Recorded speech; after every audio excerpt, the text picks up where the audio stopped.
Chicken curry একবার এরকমভাবে বানিয়ে দেখুন, সবাই প্রশংসা করবে। তো প্রথমে আমি কড়াইতে দিয়ে দিয়েছি তেল, এরপরে চিকেনের জন্য কেটে রাখা আলুগুলো আমি দিয়ে দিয়েছি। লবণ হলুদ দিয়ে আমি ভাজতে দেবো।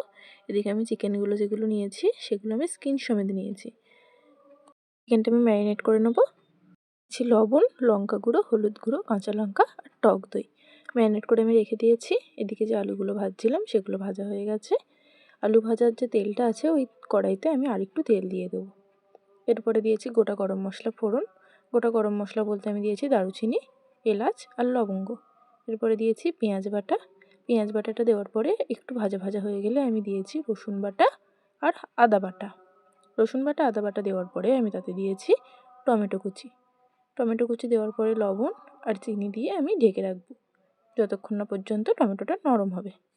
এরপর টমেটোটা যখন নরম হয়ে গেছে আমি তাতে দিয়েছি কাশ্মীরি লঙ্কা গুঁড়ো। ব্যাস, আর একটু কষিয়ে আমি যখন দেখলাম তেল ছেড়ে দিয়েছে তখন দিয়ে দিলাম ম্যারিনেট করা চিকেনগুলো।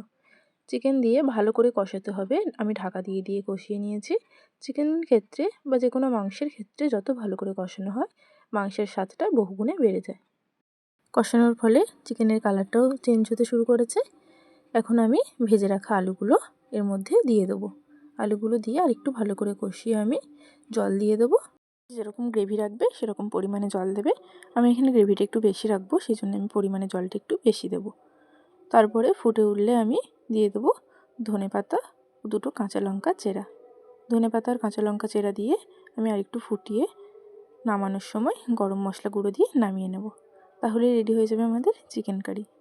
রেসিপিটা কেমন লাগলো অবশ্যই আমাকে কমেন্ট করে জানাবেন। রেসিপিটা যদি ভালো লেগে থাকে একটা লাইক করে দেবেন।